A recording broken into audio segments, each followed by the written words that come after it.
시편 55편을 좀 자세히 들여다보면요, 1절부터 15절까지는 현재에 처한 비참한 현실에 대해서 이 다윗은 하나님께 말씀하고 있습니다. 하나님께 이야기하고 있어요.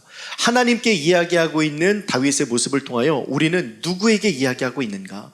우리 아까 말씀드렸던 것처럼 그리스도인들 또 기독교인들은 말하는 걸 좋아하는데, 이 말할 때에 나가 다른 사람에게 이야기하는 것은 충분히 하고 있는 것들입니다. 그러나 하나님께 이야기하는 것은요, 잘 찾아보기가 힘들 때가 있습니다. 왜 그러냐면 하나님께 이야기해봤자 즉각적인 응답이나 즉각적인 반응이 나타나지 않기 때문에 그럴 수도 있을 것 같습니다. 그래서 하나님께서는 세번역 성경에서 보았던 것처럼 주님은 의로운 사람이 망하도록 영영 그대로 내버려두지 않는다, 바로가 아니라요, 영영 그대로 내버려두지 않는다는 하나님의 때에 대해서 이야기하고 있는 것이죠. 그래서 우리는 누구에게 말하는가가 중요합니다. 다윗은 하나님께 이야기하고 있습니다. 믿음의 사람은 하나님께 이야기합니다. 사람에게 이야기하지 않습니다. 1절부터 8절까지는요, 이 마음의 고통, 죽음의 고통, 도망치고 싶은 심정을 하나님께 토로하고 있고요, 커다란 마음의 짐, 현실의 짐, 슬픔의 짐을 하나님께 고백하는 다윗의 다윗의 심정을 말하고 있는데요, 이 심정을 한번 1절부터 8절까지 우리 한 목소리로 읽으면 좋겠습니다. 시작. 하나님이여, 내 귀에 내가 간구할 때에 숨지 마소서. 내게 굽히사 응답하소서. 내가 근심으로 편하지 못하오며 하시카오니 이는 원수의 소리와 악의 납제 때문이라. 그들이 죄악을 내게 더하며 노하여 나를 핍박하나이다. 내 마음이 내 속에서 심히 아파하며 사망의 위험이 내게 이르렀도다. 두려움과 떨림이 내게 이르고 공포가 나를 덮었도다. 나는 말하기를 만일 내게 비둘기같이 날개가 있다면 날아가서 편히 쉬도록.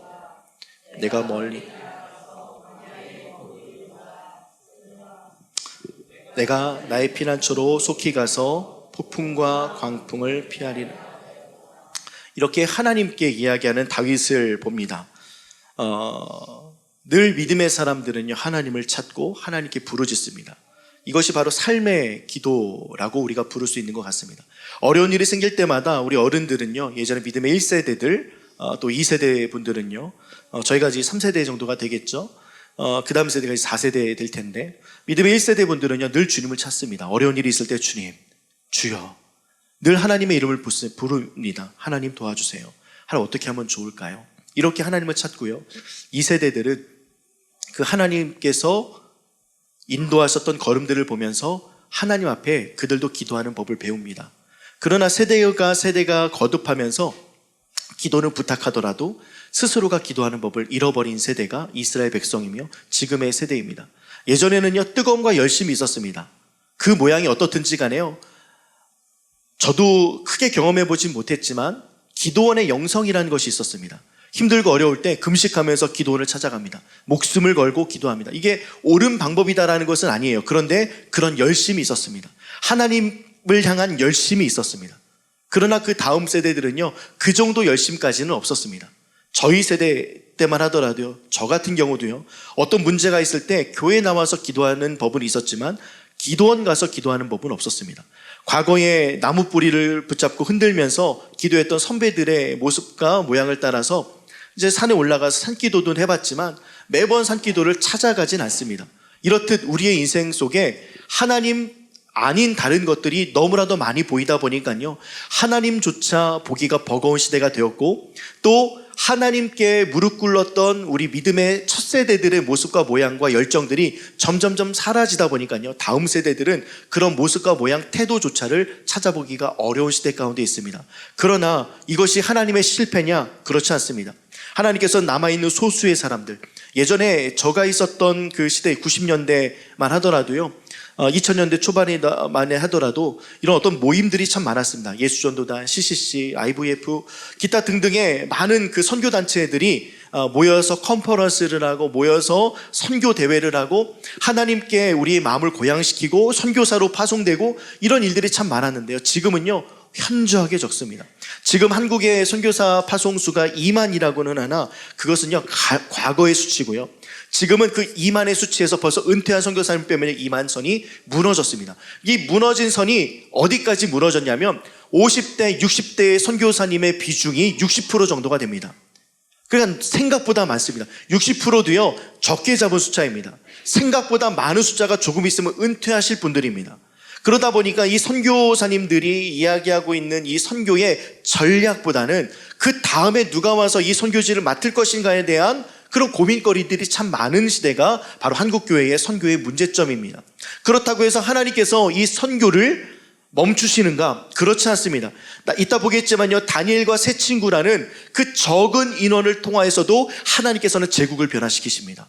하나님께서는 다윗이라는 한 사람의 왕이 낮아짐을 통하여 한 나라를 변화시키십니다. 이렇듯 하나님께서는 한 사람을 찾고 계신데 여러분들이 그 한 사람이 되어서 하나님께 마음을 두고 하나님께 찾고, 대부분의 다른 믿음의 사람들이 다른 방향으로 할지라도 우리 라이트하우스 파주에 있는 사람들은 하나님께서 내 귀에 귀를 기울이시니, 내 기도에 귀를 기울이시니 그 하나님께 나의 마음을 맡기고 하나님께 여러분들의 영혼을 맡기고 하나님께 피하고 하나님께 다가가는 아름답고 귀한 발걸음 되기를 주님의 이름으로 축복합니다.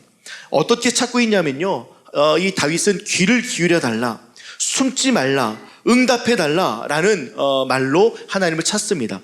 이 하나님을 찾다, 기울여 달라, 숨지 말라, 응답하라 라는 이 단어는요, 히브리어로 히필 명령형 동사라고 하는데요, 이 히필이라는 명령형 동사는요, 이 사역형이라고 보시면 됩니다. 뭐뭐 하십시오, 뭐뭐 해야 됩니다 라는 사역형 동사. 그래서 사역하면서 명령하면서 이것을 동사로 사용했던 것이 이 다윗이 하나님이여 내 기도에 귀를 기울여 주십시오, 내 간구에 숨지 마십시오, 내게 굽히사 응답하십시오 라고 이야기합니다. 그러니까 이 시편을 어떻게 읽으면 안 되냐면 그냥 목소리 딱 가다듬고 멋진 목소리로 하나님이여 내 기도에 귀를 기울이소서, 내가 간구할 때에 숨지 마소서, 내게 굽히사 내게 응답하소서, 이런 점잖게 이야기하는 것이 아니라 이 명령형이며 사역형이며 동사는요, 볼륨을 높이고 다급한 마음에 하나님이라고 소리치는 거예요. 하나님! 그 다음에 몸을 굽혀서 보셔야 되는데, 이렇게 부르짖으면 몸을 하나님께서 굽히셔야 되는데 몸을 세우시고 있는 하나님께 외칩니다. 몸을 굽히십시오. 그러니까 귀를 잡고 하나님 내 소리에 귀를 기울이십시오라고 큰 소리로 외치는 모양입니다. 그래서 몸을 굽히셔요. 내 소리를 들으세요. 정말 저 사람에게, 저 상황에게, 환경에게, 삶에게, 건강에게, 돈에게, 아픔에게 잘못됨에 치여서 어디론가 숨을 곳이 필요합니다. 하나님께서 내 소리를 듣지 않으신다면 나는 어디론가 떠나야만 할 것 같습니다 라는 애절한 소리가 바로 이 본문의 첫 장면의 소리입니다. 하나님 내 소리를 들으십시오, 내 소리에 귀를 기울이십시오. 이런 다급한 마음을 가지고 있었던 다윗은 다른 것을 찾지 않습니다. 왕의 신분에서도 다른 것을 찾지 않고 하나님을 붙잡고 하나님께 이야기합니다. 충분히 본인의 실력으로, 본인의 어떠함으로 이 상황을 당신의 방법으로 해결할 수 있음에도 불구하고 그 방법을 하지 않고 하나님을 계속 부르짖습니다. 하나님 내 소리에 귀를 기울이십시오, 허리를 굽히십시오, 내 소리를 들으시고 귀 기울이시고 응답하셔야만 합니다. 몸을 굽히시고 내 소리를 들으셔야 됩니다. 이렇게 9절부터 15절은요 하나님께 부르짖었던 다윗의 아주 구체적인 그 이유에 대해서 설명하고 있습니다. 시편 55편 9절부터 15절까지의 말씀을 우리 한 목소리로 같이 읽겠습니다. 시작.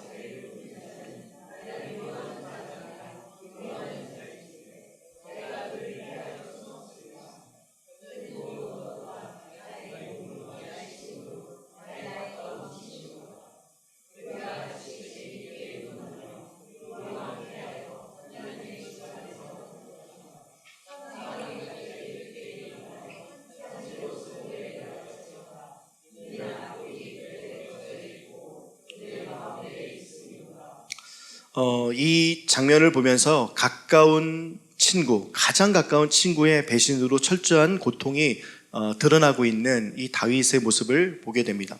이것을 보면서 신학자들은요, 그 아들 압살롬이 반역했을 때 다윗의 최고의 전략가인 아히도벨의 배신으로 보고 있는 경향이 많습니다.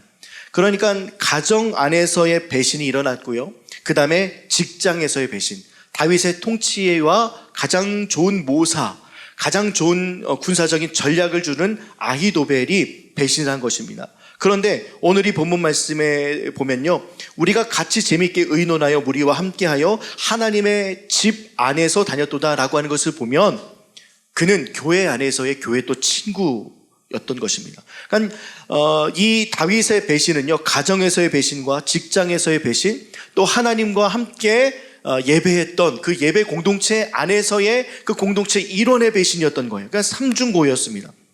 그러다 보니 하나님 앞에 소리 높여 이야기합니다. 이런 고통이 저에게 일어났습니다. 주님, 굽혀서 저를 살펴주셔야만 합니다.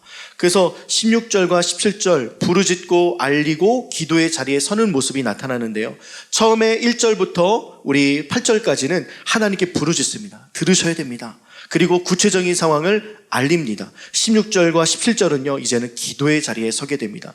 삶의 기도라고 아까 말씀을 드렸는데요, 부르짖고 알렸던 삶의 기도, 현장에서 교회에 나와서 예배를 드리면서 아니면 여러분들이 시간을 떼어놓고 기도의 자리가 아니라 삶의 자리에서 기도했던 다윗의 모습을 봅니다. 근데 우리는 이 삶의 자리에서 기도하다 보면 무엇이 문제가 생기냐면 설거지하면서도 기도할 수 있고요, 운전하면서도 기도할 수 있고, 걸어다니면서도 기도할 수 있고, 문제가 있을 때마다 기도할 수 있는 건 맞습니다.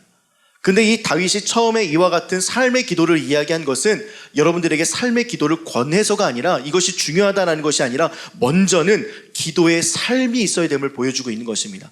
다윗은 늘 하나님 앞에 기도했던 사람이었고요, 늘 다윗은 문제가 있을 때마다 하나님 앞에 나왔던 사람입니다. 전쟁이 있을 때도요, 내가 나아갑니까 말아야 됩니까? 왼쪽으로 갑니까 오른쪽으로 갑니까? 싸워야 되겠습니까 말아야 되겠습니까? 언제나 하나님께 물었던 다윗의 모습을 통하여 그는 기도하는 자리가 있었습니다. 그래서 여러분들의 삶 속에 기도하는 자리가 먼저 확보가 되어야 합니다. 기도하는 자리가 먼저 확보가 되지 않으면 그냥 삶의 기도로 끝날 가능성이 있습니다. 그 기도는 내가 하고 싶을 때 하는 기도일 가능성이 많습니다. 내가 직접적으로 어려움이 당했을 때 기도하는 것, 그것을 하지 말라는 것이 아니라 기도의 삶이 먼저였던 다윗은 삶의 기도도 능력이 나타났고요, 기도의 삶을 지켰던 다윗에게 삶의 기도의 자리에서 놀라운 하나님의 자유와 능력과 하나님의 통치를 경험했던 것을 알고 그는 늘상 삶의 기도와 기도의 삶과 삶의 기도를 계속 병행해서 기도했던 자였습니다. 16절과 17절은요, 이렇게 기도의 삶의 자리로 나아갔던 다윗의 모습을 보여드립니다. 그래서 철저하게 힘든 현실을 가지고 있는 다윗은요, 기도라는 가장 좋은 것을 선택합니다. 부르짖고 그냥 삶의 기도만 하는 사람들, 기도하는 자리나 기도하는 삶이 없고 딱히 내가 시간을 떼어놓아서 기도하는 자리가 없는 사람은요, 어떤 우가 되냐면 기도하고 응답받지 못하면요, 내 방법을 사용하게 됩니다. 그러나 기도의 자리에 있었던 다윗은 삶의 기도 가운데 내 상황이 바뀌지 않게 되자 다시 기도의 자리로 나간다는 겁니다. 하나님을 붙잡는 거예요. 다른 방법을 찾지 않고 다른 것을 붙잡지 않고 하나님께서 주시는 가장 기도라는 좋은 것을 선택하고 있습니다. 그래서 고통 속에서 하나님을 찾고 부르짖는 것, 이것이 매우 중요합니다. 자신의 방법을 사용하지 않았고요, 하나님의 방법을 신뢰하여 기도의 자리를 선택하며 나아갔던 다윗은 어떻게 기도하나 보았더니요, 저녁과 아침과 정오에 구체적으로 지속적으로 기도하고 있습니다. 시편 55편 16절과 17절 같이 함께 읽겠습니다. 시작. 나는 하나님께 부르짖으니 여호와께서 나를 구원하시리로다. 저녁과 아침과 정오에 내가 근심하여 탄식하리니 여호와께서 내 소리를 히브리인의 시간은요, 언제부터 시작이 되나요? 저녁부터 시작됩니다. 히브리인의 시작은 저녁부터 시작됩니다. 저녁부터 시작이 되고 그 다음에 해가 지면 끝이 나고 다시 시작되는 그런 구조가 히브리인의 시간 개념입니다. 그래서 이 저녁에 기도하고 아침에 기도하고 정오에 기도했다라는 사실은요, 히브리인들의 시간이 저녁 시간이다 보니 가장 먼저 기도의 자리로 나아갔다. 가장 우선순위로 기도의 자리로 나아갔다. 그러니까 기도의 자리를 일어나자마자 기도의 자리를 시작하여 하나님께 기도하고 시작했던 다윗의 모습을 보여주었다라는 것입니다. 그러나 우리의 인생을 보십시오. 아침에 알람을 몇 차례 끄기가 무서울 정도로 일어나고 그냥 이 하루를 저주하면서, 특히 월요일날 직장인분들은 얼마나 출근하기가 힘듭니까? 압니다. 그런데 하나님께서 주신 가장 좋은 날에 저주로 시작할 때가 많습니다. 아, 죽겠네. 그러니까 언제까지 이걸 반복해야 돼? 라는 마음으로 끊임없이 나의 삶을 투정하면서 끝납니다. 이것이 하나님에게도 아니고 그냥 공허하게 이 공기를 향하여서 외칩니다. 죽겠네, 미치겠네, 화가 나니까. 우리가 이렇게 표현 안 해서 그렇지 우리 인생 속에 얼마나 많은 입에 담지 못할 말들로 하루를 시작하며 채웁니까? 그러나 다윗은 저녁부터 하나님 앞에 나아갑니다. 그러니까 내 시작 처음에 하나님과의 만남이 없으면 저는 살아갈 수가 없습니다. 내 인생 속에 하나님과의 만남과 하나님과의 함께 하심의 시간이 없이는 저는 단 한순간도 살아갈 수 없는 연약한 존재입니다. 그리고 정오에도 아침에도 하나님께 부르짖고 정오에도 나아갑니다. 왜냐하면 나의 마음과 결단이 늘 무너지는 것을 보니 아침과 점심과 저녁, 지금 이 히브리인의 시각으로 보게 되면 저녁과 아침과 정오의 기도의 시간을 확보해 놓고 기도의 자리로 나아가고 있다는 것입니다. 그래서 기도로 시작한 사람은요, 기도를 들으시는 하나님을 붙잡는 놀라운 경험을 하게 됩니다. 하나님을 붙잡는 신자들은요, 다윗의 확신에 찬 선포와 같은 선포를 할 수 있는데요, 그 선포가 18절에 나타납니다. 하나님 앞에 삶의 기도를 했던 다윗, 그러나 기도의 삶이 있었던 다윗은 삶의 기도를 했다. 근데 기도의 삶을 가장 중요하게 여겼던 다윗은 18절에 선포합니다. 함께 이 선포를 개역개정 한번, 새번역 한번 읽겠습니다. 나를 대적하는 자 많더니 나를 치는 전쟁에서 그가 내 생명을 구원하사 평안하게 하셨도다. 새번역입니다. 나를 대적하는 자들이 참으로 많아도 주께서는 나에게 덤벼드는 자들에게서 내 생명 안전하게 지켜주실 것이다 로 되어 있습니다. 그러니까 확실에 찬 선포입니다. 하나님께서 나를 구원하실 것입니다. 하나님께 전쟁에서 내 생명을 구원하실 것입니다. 하나님께서 전쟁 가운데, 어려움 가운데, 대적 가운데 나를 평안하게 하실 것입니다 라는 확신의 선포가 이루어지지 않은 것을 바라보면서 확신의 선포를 합니다. 기도하는 사람은요, 하나님 앞에 삶의 기도, 기도하는 자리에 있는 사람은 선포합니다. 하나님께서 반드시 이루실 거야. 하나님께서 반드시 좋은 것을 주실 거야. 하나님께서 반드시 이루실 것이야 라는 그 이루어지지 않은 것을 현실이 바뀌지 않은 그대로인 상황에서도 지켜주실 것이다, 안전하게 하실 것이다, 신뢰의 선포를 할 수 있다는 것입니다. 그러나 중요한 것은요, 우리가 이 지점까지 나아가지 못하는 경우가 참 많이 있습니다. 왜냐하면 삶의 기도는 있습니다. 누군가에게 기도를 부탁하기도 하고 삶의 기도는 있습니다. 힘들고 어려울 때마다 잠시 기도합니다. 생각날 때 기도합니다. 그러나 기도의 삶이 없기 때문에 기도하면서 저녁을 맡기고 아침을 맡기고 점심을 맡긴 그 기도가 없기 때문에 선포가 나오지 않는 것입니다. 그러니 여러분들, 이 짐을 맡기기 원하시는 분들은요, 정오와 아침과 저녁을 여러분들의 기도 자리를 삼아서 하나님 앞에 기도하시고 선포하는 아름답고 귀한 발걸음 되기를 주님의 이름으로 축복합니다. 선포의 지점까지 나아가야 됩니다. 선포의 지점까지 나아가서 하나님께서 이루실 것입니다. 그러니 우리가 이 선포라는 것을 통하여 하나님의 신실하심을 보고, 이 선포를 통하여 하나님의 놀라운 은혜를 이제는 기대하는 삶을 살아가는 것입니다. 이 기대하는 삶을 통하여 하나님께서 이루시는 것들을 보게 되면 놀라움의 연속입니다. 하나님께서 이렇게 기이한 일들을 나에게 허락하셨다니, 하나님께서 당신만이 할 수 있는 방법으로 나에게 역사하셨다니 라고 생각하면서 하나님의 기이한 일들을 선포하는 자가 보게 된다라는 것입니다. 그래서 신뢰의 선포를 한 사람은요, 시선이 달라지고요, 이제는 말하는 방법도 달라지고 행동하는 방법도 달라집니다. 관점도 바뀌고 삶이 바뀝니다. 왜냐하면 내가 붙드는 것이 하나님의 신뢰요, 하나님께서 나의 기도를 들으셨다라는 것 때문에 내가 전쟁 가운데서도 나를 평안으로 인도하실 것이고, 내게 덤벼드는 자들이 있을지라도 내가 나를 안전하게 지켜주실 것을 믿는 신뢰의 마음으로 내가 하나님을 바라보고 신뢰하니,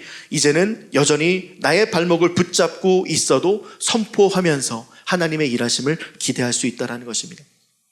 그래서 부르짖고 하나님께 알리고 기도하며 선포한 사람은 가장 중요한 지점에 이제 도달하기 시작합니다. 하나님 앞에 이제 삶의 기도를 드렸습니다. 아까 말씀드렸던 것처럼 삶의 기도가 먼저가 아닙니다. 기도하는 삶이 먼저입니다. 다윗은 기도하는 삶의 사람이었습니다. 다급하니 하나님을 찾는 삶의 기도를 통하여 이제는 기도의 자리로 나왔습니다. 기도의 삶을 통하여 이제 하나님께 기도하고 평안을 선포합니다. 그 선포를 통하여 이제는 가장 중요한 시편 55편 22절에 도달하는데, 함께 우리 아까 읽었던 개역개정 한번, 우리 새번역 한번 같이 한번 읽도록 하겠습니다. 시작.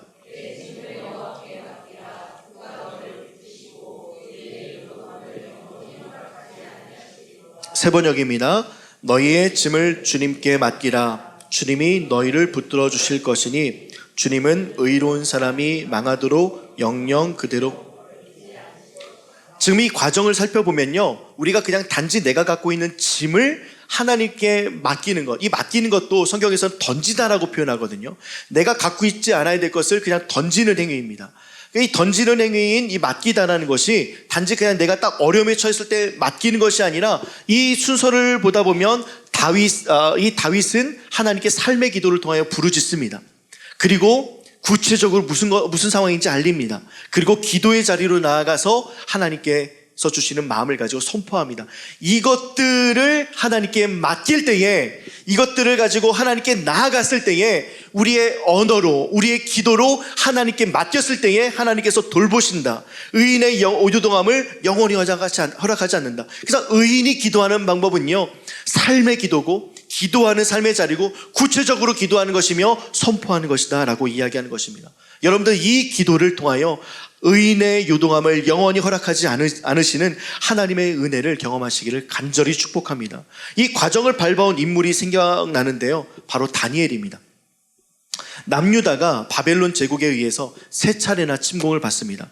BC 605년에 한번 침공을 받고요, BC 598년에 침공을 한번 받고 BC 586년에 침공을 받습니다. 첫 번째 침공인 BC 605년에 가장 먼저 포로로 잡혀간 인물이 다니엘과 세 친구입니다. 가장 먼저 아직 예루살렘이 완벽하게 무너지지 않았을 때에 그들이 포로로 끌려갑니다. 세 친구와 함께 어느 정도 나이냐면요, 15세부터 17세 정도의 나이입니다. 그러니까 지금 여기에 루가나 하음이나 나울이나 소울이 정도의 나이 때에 이들이 포로로 끌려간 것입니다. 그 포로로 끌려갔을 때 이들은요, 귀족들의 자녀였습니다. 그러니까 배움이 있었던 자녀였고, 그 배움이 어떤 배움이었느냐, 하나님을 향한 성경 말씀의 배움이 가득했던 자이들인데, 이 느부갓네살 왕 바벨론은요, 그냥 이들이 천문학도 배우고 잘 공부했겠지, 귀족들은 다른 학문들을 잘 배웠을 것이야 라고 생각하면서 이들부터 데려가기 시작합니다. 그들이 예루살렘이 완벽하게 멸망하기 20년 전부터 이미 포로 생활을 한 것입니다. 그러니까 완벽하게 예루살렘이 무너졌을 때에는요, 이들의 나이는 37, 35살 정도가 됐을 때까지, 그러니까 본인이 태어났던 나라에서 자랐던 기간보다 이제는 포로지에서 자라왔던 시간들이 더 많았던 시기에 예루살렘이 무너졌던 것입니다. 이들이 처음에 갔을 때 15세부터 17세 정도 되었을 때, 포로에 끌려갔을 때 받았던 첫 번째 시험은요, 음식과 정체성의 문제였습니다. 왕의 식탁에 함께 참여하는 것은요, 제국의 가치, 제국의 정체성, 제국의 것들을 수용한다는 의미입니다. 그러니까 상징적인 행위였어요. 특히 음식은요, 우상 제사와 연결되어 있어서 이 율법을 따르는 유대인들에게는 신앙 양심의 문제였거든요. 근데 이들은 꽤 높은 지위에 있었던 자들의 자제였습니다. 하나님의 말씀을 먹고 자랐던 자들이었습니다. 부모가 어떻게 하나님의 말씀을 대했고, 부모가 어떤 기도를 했고, 부모가 힘들 때마다 어떤 짐을 어떻게 하나님께 맡겼는지를 보았던 자들입니다. 그 보았던 자들은 이제는 왕의 음식을 거절합니다. 왕의 음식을 거절했다는 것은요, 이제는 왕의 정체성을 따르지 않겠습니다. 제국과 같은 결을 하지 않겠습니다. 제국의 어떠한 것도 나는 따르지 않겠습니다는 반역과 같습니다. 그러나 그들은 왕의 음식을 거절하고요, 채소와 물만을 요청합니다. 우리는 하나님의 백성입니다 라는 정체성을 그들이 표현하고 싶었던 것입니다. 그래서 그 결과요, 건강과 더불어 하나님께서는 그들에게 지혜도 주시고 총명을 더하시고요, 다니엘에게는 꿈을 해석하는 능력까지도 허락하셨습니다. 두 번째는요, 다니엘서 2장에 나오는 사건인데 느부갓네살의 꿈의 사건입니다. 아까 말씀드렸던 것처럼 다니엘에게는요, 꿈을 해석하는 능력을 주셨다고 말씀을 드렸죠. 두 번째 시험이 2장에서 나오는 느부갓네살의 꿈 사건입니다. 여러분들 생각해 보십시오. 제가 어제 무슨 꿈을 꿨습니까? 모르죠. 느부갓네살의 질문입니다. 재능 있는 자들 앞에서 내가 꿈을 알려줄 테니 이것을 해석하라가 아니라 나 무슨 꿈 꿨는지 알아맞히고 그 꿈도 해석해내라가 질문의 요지였습니다. 근데 다니엘은 하나님께 꿈을 해석하는 은사를 받은 사람 아니었겠습니까? 그러면 하나님께서 주신 은사를 가지고 이제 이 은사를 가지고 행동하면 되잖아요. 근데 다니엘은 어떻게 하는 줄 아십니까? 이 은사를 받았음에도 불구하고 하나님께 나아가 기도합니다. 놀라운 일들이에요. 은사보다도 중요한 게 하나님이었던 겁니다. 내가 받았던 것보다, 내가 누리고 있는 것들보다 내가 지금 하나님께 기도해서 얻은 이것을 붙잡고 신앙생활하는 경우가 많은데요. 내가 기도했더니 하나님께서 좋은 대학으로 이끌어 주셨어. 내가 기도했더니 하나님께서 좋은 직장을 주셨어. 내가 하나님께 기도했더니 좋은 집을 주셨어. 하나님께서 성공을 주셨어. 이 성공을 붙잡는 것이 아니라 하나님을 붙잡는 거. 이거 쉬운 거 아닙니다. 근데 이 어린 나이의 친구는요, 하나님께 기도합니다. 지혜에 기대지 않습니다. 그래서 하나님만이 하실 수 있는 기이한 방법으로 이 일들을 풀어나가기 시작합니다. 그 결과요, 느부갓네살 왕이 다니엘 앞에 엎드리고 하나님을 인정하고 다니엘을 총리로 세우고 그의 친구 세 사람을 지방의 관리로 세웁니다. 예전에 생각해 보십시오. 아직이요, 완벽하게 예루살렘이 허물어지거나 침공되지 않았습니다. 아직 이들이 30세 이상이 되지 않았을 때입니다. 그러나 다니엘의 꿈 해석을 보면서 이 느부갓네살 왕이 다니엘이 하나님을 찬양합니다. 합들여서 하나님을 인정하고 다니엘을 총리로 세우기까지 하나님의 이름을 높입니다. 예전에 고대의 전쟁을 보면요, 신과 신의 전쟁입니다. 이 바벨론의 신은요, 마르둑이라는 신이었습니다. 이스라엘의 신, 히브리인의 신은 여호와 하나님입니다. 근데 지금 보십시오. 마르둑이 이기고 있습니다. 그러나 하나님께서는 이 제국의 통치자의 입술에 누구를 심게 하셨냐? 다니엘과 세 친구가 그곳에서 하나님 앞에 기도하고 하나님 앞에 결단하고 하나님께 나아가고 그들의 짐을 맡기니 그 제국의 중심에서 그들의 모습을 통하여 하나님의 이름이 선포되는 놀라운 역사를 그들이 경험했던 것입니다. 여러분들 짐만 맡긴다고 끝나는 것이 아니라 하나님께서는 여러분들의 짐을 맡기는 행위를 통하여 그 짐이 하나님을 찬양하게 되고 그 짐을 준 그 대상이 하나님을 찬양하게 될 수 있다는 사실을 이 다니엘서에서 확인할 수 있다는 것입니다. 그래서 포로였던 이들이 한순간 제국의 핵심 지도자가 될 뿐 아니라 그 핵심 지도자가 되는 모든 과정 속에 하나님을 노래하고 하나님을 찬양하는데 그들만 하나님을 찬양하는 것이 아니라 느부갓네살 왕과 그것을 보고 있는 고관 대신들도 함께 찬양하고 있다는 것입니다. 세 번째 시험은요, 높은 자리에서의 충성이었습니다. 이제 금신상 사건에서 낮은 자리의 그 금신상 사건은요, 낮은 자리의 유혹이 아니었습니다. 이들이 좀 어느 정도 성장했습니다. 그 다음에 그들은 총리로서, 그들은 이제 지방의 관리로서 활동하고 있을 때에 먹는 것, 이름을 바꾸는 것 이상의 시험이 찾아옵니다. 그것을 이미 성공한 이후 하나님께서 나에게 무엇인가 주셔서 안정된 삶을 살고 있을 때 이 정도면 괜찮지 않아? 이 정도 신앙생활하면 괜찮지 뭐. 더 열심히 안 해도 괜찮아 라고 생각할 수 있는 그 지점, 하나님을 더 찾지 않아도 돼 라는 그 지점, 이제는 평안하고 이제 기도하지 않아도 뭔가 평탄합니다. 이 평탄하고 있을 때 적당히 타협하고 있는 그때에 우리에게 찾아오는 시험과 같은 시험, 그냥 금신상에게 절하라는 거예요. 그 직을 유지하려면요, 왕의 말을 따라야 됩니다. 심지어 이것은 종교의식이 아니었습니다. 금신상에게 절하는 거는요, 종교의식이 아니라 이 왕의 명령에 따르는지 따르지 않는지를 볼 수 있는 정치적인 충성의 모습이었습니다. 그러니 적당히 예수를 믿으면서 적당히 타협할 수 있는 것이었어요. 적당히 타협할 수 있는 것에 그들은 타협하지 않습니다. 그리고 이 직을 유지하려면 왕의 말을 따르면서 그냥 하는 신용 해야 되는데 그들은 그것조차도 하지 않습니다. 그래서 그들이 짐이 생길 때마다 하나님을 찾고 기도했던 사드락과 메삭과 아벳느고는 왕 앞에서 7배나 더 뜨거운 풀무 앞에서 이와 같은 선포를 합니다. 정치적인 계산 아니면 종교적인 계산을 통하여 하나님 앞에 선포하는 것이 아니라 이들이 늘상 기도했던 것들, 하나님이 어떠하다라는 사실을 알고 있었던 그들은 선포하기 시작합니다. 다니엘서 3장 17절과 18절입니다. 함께 읽겠습니다. 시작.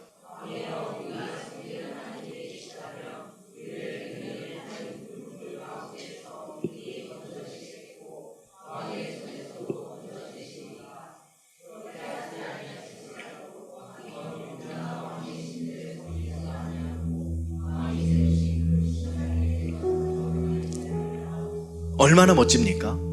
기도했던 사람들은 이렇게 선포합니다. 왕이여, 우리가 섬기는 하나님이 계시다면 우리를 맹렬히 타는 풀무 가운데서도 능히 건져내시겠고 왕의 손에서도 건져내시겠습니다.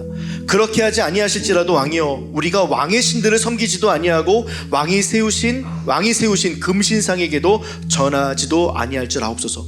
이들이 풀무에 들어갑니다. 이들의 선포에 나타나셔서요, 고소한 자들과 느부갓네살 왕에게 나타나서 좀 이렇게 뺨도 때려주시고, 정신 차려 내 자녀야, 금신상을 좀 녹여서요 진짜 하나님의 하나님 되심을 보여주면 얼마나 좋겠습니까? 우리가 바라는 기도들이 대부분 그렇습니다. 그러나 하나님께서는 그들을 풀무로 가게 하십니다. 그리고 기이한 일들을 행하기 시작하시는데 불 속에서 자신의 임재를 드러내십니다. 그들이 풀무에 들어갑니다. 근데 그들만 풀무에 들어갔다면 느부갓네살 왕이 뭐라고 했을까요? 얘들 믿음이 대단하다. 이 친구들의 믿음 짱이다. 이 친구들 믿음 놀랍다. 이렇게 했을 텐데 그렇게 하나님께서 하지 않도록 하나님의 임재, 예수 그리스도께서 그 가운데 계셔서 네 사람이 그 풀무 가운데 있었습니다. 불이 사라진 것이 아니라요, 그 불 속에서 당신을 나타내셨던 사건입니다. 그래서 이후에 제국의 왕은요 또다시 하나님의 이름을 높입니다. 짐을 가지고 있었던 자가, 늘상 하나님께 기도했던 자가 기도를 하고 하나님께 맡기고 선포하니 하나님께서는 이 제국, 이스라엘을 멸망시킬 수 있을 만한 제국, 주변 나라들을 무릎 꿇릴 수 있는 이 제국의 왕의 이름 속에 하나님의 이름이 선포되기 시작합니다. 마르둑이 그들이 섬겼던 신입니다. 그 신의 이름을 선포하는 것이 아니라 제국의 중심 가운데, 풀무 가운데, 죄수들 가운데 하나님이 함께 하심을 바라보며 하나님의 이름을 선포하는 놀라운 일들이 있습니다. 마지막 시험은요 바벨론 멸망이 이후 다리오 시대 때 일어납니다. 다니엘서 이제 6장으로 넘어갑니다. 함께 일하는 동료들이여 다니엘을 시기합니다. 30일 동안만 어떤 신에게도 기도하지 못하게 하는 법을 제정합니다. 조서에 도장이 찍혔고 시행됐습니다. 이제부터 기도하면 안 돼요. 그래서 기도금지법이 마련됩니다. 그러나 다니엘이 조서에 도장이 찍힌 사실을 알고도 전에 하던 대로 하루에 3번 예루살렘을 향해 기도합니다. 이 기도금지법이라는 짐도, 정치적으로 자기를 압박하려는 이 술수도, 하나님께 예배하지 못하게 하는 종교적인 억압도 그는 모든 것들을 타협하지 않고 하나님 앞에 나아가서 전에 하던 대로 똑같이 창문을 열고, 봐라, 나는 기도하는 사람이다. 나는 짐을 너희에게 맡기는 것이 아니라 내 힘으로 해결하는 것이 아니라 총리인 내 어떤 정치적인 계산으로 이것을 해결하는 것이 아니라 나는 하나님을 붙잡고 하나님께서 해결하신 것을 본다라는 거예요. 그러니까 정치적인 생명이 끝나는 것 같은 모습으로 이제 사자굴에 끌려갑니다. 던져집니다. 근데 이때에도 하나님께서는 기이한 방법으로 그를 살려내십니다. 사자를 만드신 하나님께서 사자의 입을 닫으셨고요, 그 사자의 입을 닫으셨던 모습, 다니엘과 하나님과 사자들이 함께 노는 모습을 보았던 제국의 왕은 하나님을 찬양하기 시작합니다. 다니엘이 하나님을 찬양하기 시작합니다. 우리에게도 견디기 힘든 짐들이 있습니다. 우리에게도 무거워서 한 발조차 내딛기 힘든 짐들이 있습니다. 그러나 우리는 대부분 그것들을 삶의 기도로 끝내는 경향이 있습니다. 하나님 도와주세요, 함께 해주세요. 물론 그렇게 해서 문제가 해결될 수도 있죠. 근데 이것이 기도의 삶이 없는 자가 삶의 기도 가운데 응답되는 것이 저는 가장 위험하다고 생각합니다. 왜냐하면 기도의 자리를 만들지 않거든요. 저녁에 기도하지 않고, 오전에 기도하지 않고, 정오에 기도하지 않거든요. 하나님께 나의 마음을 쏟아놓고 기도하는 것들을 모르거든요. 근데 기도하는 자는, 삶의 기도로 이어지고 삶의 기도로 이어지는 자는 하나님께 나아가서 기도하면서 하나님께서 응답하신 것을 선포하며, 내가 그 상황이 바뀌지 않더라도 반드시 하나님께서는 좋은 일로 나에게 이끌어 주실 거야 라는 믿음으로 한 걸음 한 걸음 내딛는 그 지점까지 나아가지 못하는 경우가 많은데, 이곳에 있는 라이트하우스 파주에 속해 있는 모든 분들, 기도의 자리를 확보하시고 삶의 기도를 드리시고 선포하시고 하나님의 일들을 보셨으면 좋겠습니다. 의인의 요동함을 허락하지 않으신다는 겁니다. 다윗과 다니엘은 그때마다 하나님을 붙잡았습니다. 어려울 때마다 하나님을 붙잡았습니다. 힘들 때마다 하나님을 붙잡았습니다. 그는 하나님께 말씀드리고 하나님께 보고하고 하나님께 말씀드린 것을 선포하고 끊임없이 하나님께 찾아가 기도했습니다. 문제가 생기면 기도의 자리를 만들었던 그들의 모습을 통하여 여러분들도 여러분들의 방 한켠에 기도의 자리를 만들어 보시기 바랍니다. 기도의 자리를 만들기가 구조상 어렵다면 일전에 한번 홍민기 목사님의 설교를 듣다 보니까 기도의 방석을 한번 만들어 보자라는 말씀을 들었던 기억이 납니다. 여러분들 작은 방석 하나 구입하십시오. 집에 있으면 그 방석에 여러분들을 무릎 꿇고 기도하는 자리를 만드십시오. 다니엘과 세 친구의 부모님은 그렇게 기도했던 자였던 것입니다. 그것을 보고 다니엘과 세 친구는 믿음을 지켰습니다. 그들을 통하여 그 서슬퍼런 제국 느부갓네살 왕 앞에서 그들은 하나님 앞에 자신의 믿음을 버리지 않고 하나님의 놀라우신 것들을 기대하면서 하나님께 자신의 인생을 걸었습니다. 그런 자녀가 나옵니다. 여러분들 기도의 자리를 만드시고 기도의 방석을 만드십시오. 힘들고 어려울 때마다 그곳에서 무릎 꿇으십시오. 내 마음이 흔들릴 때마다 그곳에서 무릎 꿇고 기도하십시오. 자기 전에 일어났을 때에 내가 생각날 때마다 그 자리가 하나님과의 만나는 자리, 짐을 내려놓는 자리, 해결받는 자리, 끊임없이 나를 승리로 이끌어주는 자리, 내 상황이 변화되지 않을 수 있다 말씀드립니다. 불이 덮쳐올 수도 있습니다. 사자굴에 던져질 수도 있습니다. 그러나 그들 중에 한 사람이라도 죽은 사람이 누가 있습니까? 하나님 해결해 주십니다. 하나님께서 역사하십니다. 하나님께서 일해 주십니다. 믿음으로 맡길 때에 하나님께서는 우리의 한 주 한 주, 우리의 한 날 한 날, 우리의 모든 날들 속에 하나님의 기이한 일들을 베풀어 줄 줄 믿습니다. 하나님만이 하실 수 있는 놀라운 기이한 일들에 여러분 들어가는 이 한 주 되기를 주님의 이름으로 축복합니다. 우리 마지막으로 시편 55편 22절 세 번역으로 함께 읽고 우리 결단하고 하나님 기도의 방석을 만들겠습니다. 하나님 당신께 기도하는 삶을 살겠습니다. 삶에 기도하겠습니다. 하나님 선포하겠습니다 라는 마음을 담아서 함께 너희의 짐을 주께 맡기라 읽겠습니다. 너희의 짐을 주님께 맡겨라. 주님이 너희를 붙들어 주실 것이니 주님은 의로운 사람이 망하도록 영영 그대로 버려두지 않을 것이다. 그런 하나님이십니다. 그 하나님을 여러분 붙잡는 이 한 주 되기를 선포합니다. 우리 마지막으로